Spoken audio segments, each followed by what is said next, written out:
Hi, everyone. Hope you can hear me. Good. All right. Hopefully we can get the presentation up on the screen for you. I know I'm standing between you and the rankings, and I hope I don't bore you with statistics, but we just need to get some meat, right, to understand how we did this survey. And we're in our fourth cycle, and with any ranking, we kind of need to make sure we keep to the same methodology, right? So we know whether we can track the brands, are brands moving. I love what our Floet was saying about being adaptable. We'll see what the brand list looks like and who has been adaptable over the past 4 years. So we can move on to the next slide and just kind of tell you how we did this. So we spoke to 1,000 women, actually just over 1,000 women, across all the key regions in Kenya. The regions here are our heritage provinces, for those of you who remember, before you switched to looking at counties. And we wanted to make sure we sampled adult women, so women who are age 18 years and above. I think JP had mentioned 18 to 65 years old. And we looked at women in urban areas, rural areas, and made sure there was a good spread across the board. Now, one thing I want to point out, because I'll highlight it as we move along. Can you see the 18 to 24-year-olds? That's what, a 6-year gap, making up 25% of adult women. When we look at 25 to 34 years, this is about 9, 10, 30%. So did you guys know that we amongst most of us, I assume most of us, are like on the other side in terms of age in Kenya? The average age in Kenya is about 19 years. So we're all old, right? So we're really speaking to Gen Zs, we're speaking to a young demographic. And sometimes when we think about marketing, we think about brands, we think about ourselves, we think about our spaces, what conversations we are having on Twitter or X, on social media, but we need to look beyond, beyond ourselves, because we really are the ancient people in the room. But now what we did is we spoke to the 1,000 and we looked at the population distribution of women across Kenya. And we said, let's make sure that 1,000 represents the population distribution. And we got that from KNBS, Kenya National Bureau of Statistics. They did the population and housing census in 2019. And they told us this is where women are, this is how many they are in each region. And it gives us about 13 million women that we're speaking to. So the top 100 brands that we're seeing are a reflection of the 13 million women. You got that? We're ancient. We need to look beyond ourselves, beyond our Nairobi bubbles, beyond our workspaces. So we really understand the Kenyan woman and not just assume. So beyond assumption, I think that's one of the taglines for today. On to the next slide, please. So I want us to start by talking about the care economy. And there's a very interesting document that we came across called the Africa Care Economy Index. And it was really trying to get us, it was something we wanted to look at to set the context for understanding women, understanding the contribution that women currently make to society, to the economy. I loved Eva's statistics. She was talking about the difference between men and women in terms of investment, like 10 times, and what could be a driver of this. So for those of you who don't know, the care economy really refers to a sector of the economy, largely unpaid work, where it's largely done in the house, taking care of the physical, emotional, and educational needs of others. It includes activities such as looking after children, elderly care, caring for those who are sick or those who are differently abled. And, other domestic work such as cleaning and cooking. And typically, historically, this has been leaning on women in the households. And it's obviously often undervalued when we look at traditional economic measures, despite it obviously being crucial for societal and economic functioning. So in the report, what we saw, which was quite interesting, was they looked at two things, two aspects of unpaid work. The first is unpaid domestic and caring work, and the second is unpaid subsistence work. So, farming, collecting water, taking care of cattle, etc. And they were looking at the amount of time that is spent in an average day. It's not on this slide. I'll talk about this slide in a bit. Amount of time spent in an average day by men and women. So looking at unpaid subsistence work, it's about 1-to-1 in terms of the time spent. When we look at unpaid domestic and caring work, women spend 4 times as much time in an average day compared to men. And this was done, looked at 4 different markets across the continent of different economic standings. So it kind of just highlights the burden that is already there on women that is not, you don't get money for. And then now how do they balance that with economically generating activities? So it looked further now just to see how do we fare vis-a-vis our peers across the region. Remember, we're a very young country. And one of the things they decided to look at was a population distribution on the continent, looking at the ratio of children, 0 to 14 years, per 100 working people, that's age 15 to 65 years. And when we look at the ratio from 2021, when we started this study, 71%, right? We are the highest by far amongst the low-income countries, and obviously much higher than the higher-income countries. And whilst it is projected to actually decrease, that burden on us as the older generation, in terms of taking care of our young population, will still be there. And especially now when we move to lower socioeconomic settings, to rural settings, that burden will always be there. So I think when we're looking at how do we make sure we can grow the female consumer, we must be cognizant of this. And how do we help her and how do we enable her to participate economically, because I think we've seen from previous years, she has entrepreneurial drives, she wants to build a house, and there's a lot that we can do just to support her in that initiative. Coming closer to home onto the next slide, we see what the trend is like for East Africa. And it's slightly higher, we're slightly above average, but this is a trend that we need to be really looking at in Kenya because it is being felt by women there. Now within our data, the top 100 survey, I think one thing that has kind of been mentioned, but let me make it more explicit, is that beyond looking at the rankings, we want to understand the issues that women face, we want to understand their context, we want to understand what is important to them, so we don't just look at her one-dimensionally. And 28% of women say they're concerned about balancing work and family, right?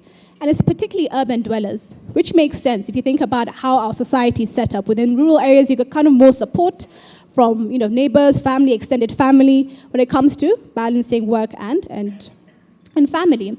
But now when you come to urban settings, some of us don't even know our neighbors, right? Do you guys know all your neighbors? Do you know them? Okay. So, generally support systems are much smaller. And that's that burden that is currently being felt from the women that we spoke to in this study. Now, moving along, I just want to further emphasize on the next slide what it is that really demonstrates the caregiver role of women. 7 out of 10 women in Kenya play a critical role in health-related decisions for the household. That's quite a lot, right? And it's quite interesting to see, okay, yes, maybe it's for themselves only, maybe it's for themselves and their kids, or maybe for their parents, extended family, but that's also saying something. When we're looking at the amount of time they spend in terms of care, unpaid care, and also now the mental burden when it comes to taking care of people's health. And what opportunities are there for us to make sure we can help alleviate that mental burden. Sometimes it could be mentally challenging to be negotiating that and having that emotional burden. But we've seen, if you know the top 100 most loved brands from 2021, we have had 8 to 14 different healthcare facilities, hospitals, dispensaries on that list. That was a shock. We're like, hospitals? You're looking maybe for the Nikes, for like the big brands. And those are the assumptions we have always made about what is a big brand. We look at it monetarily. How much value is it generating?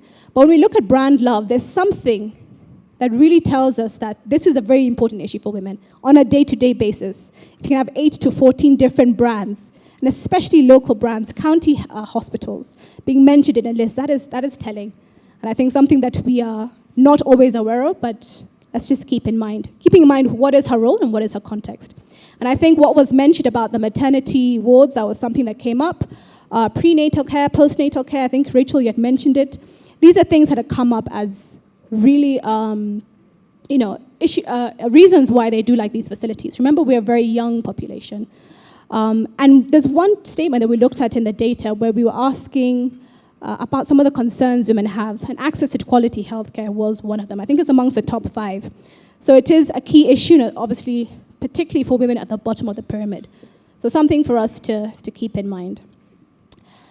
On the next slide, I want us to look at a trend that is emerging. And I think what has been mentioned, and even in your booklets, is that close to 1 out of 2 mothers in Kenya is what you call a single mother. She's living with a child, but does not live with a partner.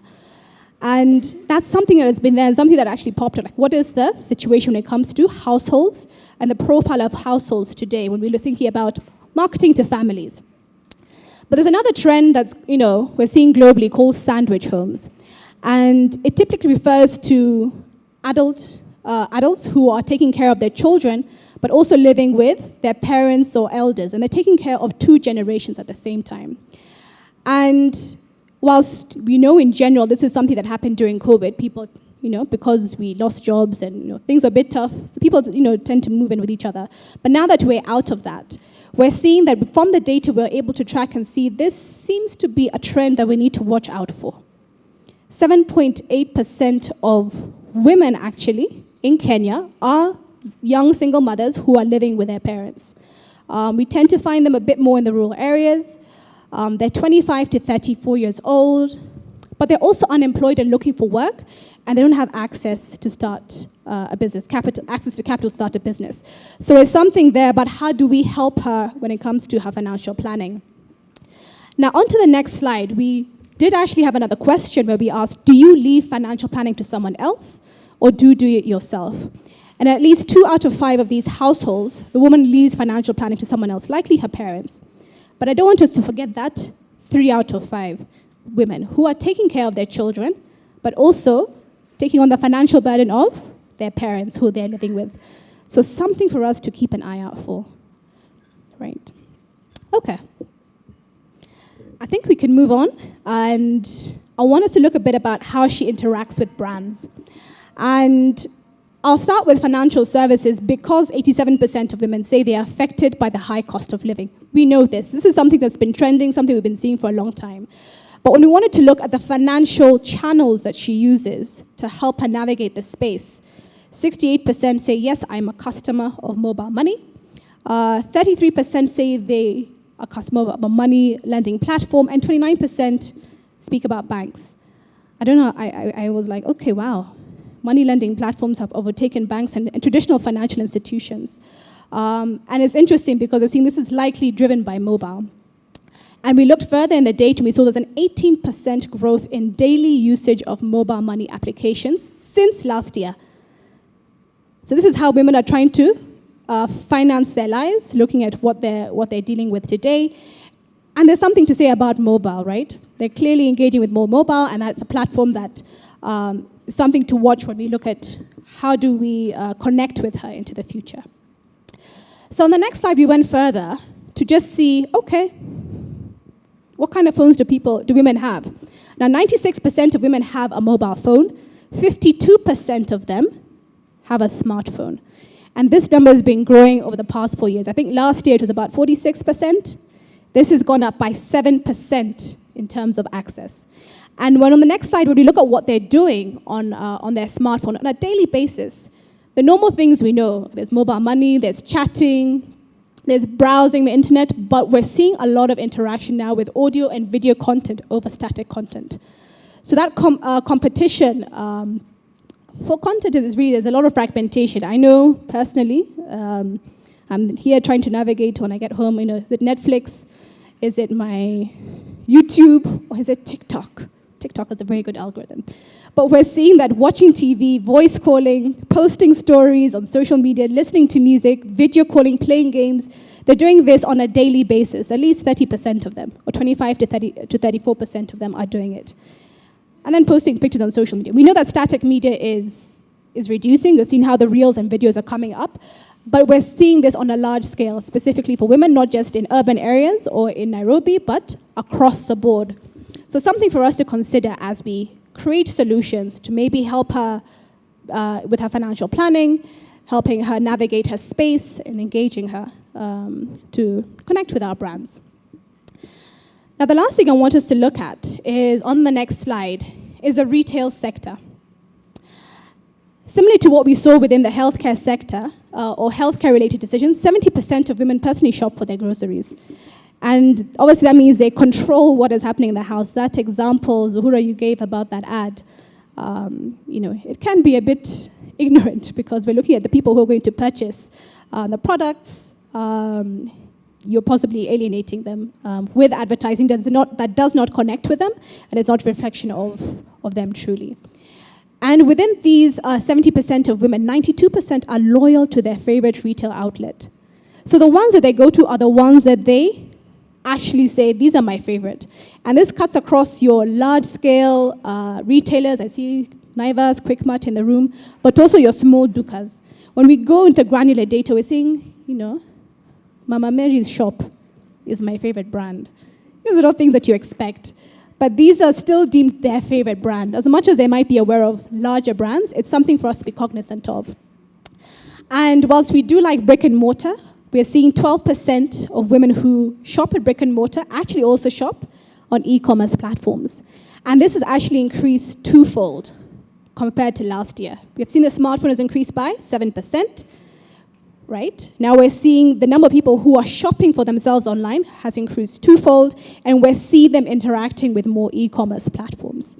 So interesting shifts there, about how we're connecting with a woman, given her demands on a day-to-day basis, and how we can quickly access her, and how she can quickly make her financial transactions, how you can quickly interact with her with your brands, just using the mobile phone. I'd like to wind up this section before we go into the rankings. Really on the next slide, talking about ESG, and it's something that has been a conversation, on boardrooms, and something that we are talking about a lot, but sometimes it just becomes a corporate measure. And I think for us to be responsible brands and to connect with women and her true needs, it's important for us to understand what actually concerns her regarding the different issues along the ESG realm. So high cost of living, 91% of women say it concerns them. Of this 91%, 87% say it is affecting them. That's a big, big thing. And if we're going to, as a brand, help her address any of the issues that do concern her, that is the entry point. And something we've seen time and time again when it comes to the issues: domestic abuse, early marriage, poor access to quality healthcare. Remember, that's a key issue for women and key area they play in. Physical insecurity, sexual abuse, social inequality. These are a whole host of social issues that are concerning women before the governance issues like permits, political representation, corruption, etc. So are we really understanding that? Is there a way in which we are able to connect with women through our social initiatives or CSR initiatives, or even just build it as part of our business? So have sustainable initiatives that actually address her issues and connect with her, but by first recognizing the high cost of living is a big issue for her. On the next slide, I just want us to wind up and say, this is something that we've been able to understand globally. That issue of the high cost of living being a key issue is not just here, it is globally. And when it comes to brands making sure they can have sustainable practices, sometimes as consumers, we're like, yeah, domestic abuse is a bad thing. I would want to make sure I can do what I can to prevent it. How can I contribute? But in reality, we see this say-do gap. That's what people say, but what do they actually do in practice? How many of you have gone to donate money or donate time or donate clothes, to women in need, for example, in shelters for women who have suffered from domestic abuse, as an example? And the way in which we can help this happen, and you kind of need to make things easy for consumers, is to make sure that we can tie the issues that we're solving as brands to the consumer's wallet. So whatever you do in terms of how you position your brand has to do good for the consumer's wallet, has to take care of that high cost of living issue that is there for her. And by her buying your product, you're able to help her do good for the planet, do good for others, that is society, and also do good for herself.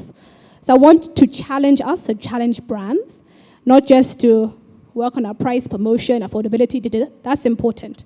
But if we're going to be able to shift the needle, understanding her current context and her current concerns, let's see what we can do to make sure we build in operations that help us sustainably address her key concerns. So thank you. I think that comes to the end of my key points. And I think we can move to the last slide. I hope you're ready for the top 100 most loved brands by women ranking. Thank you.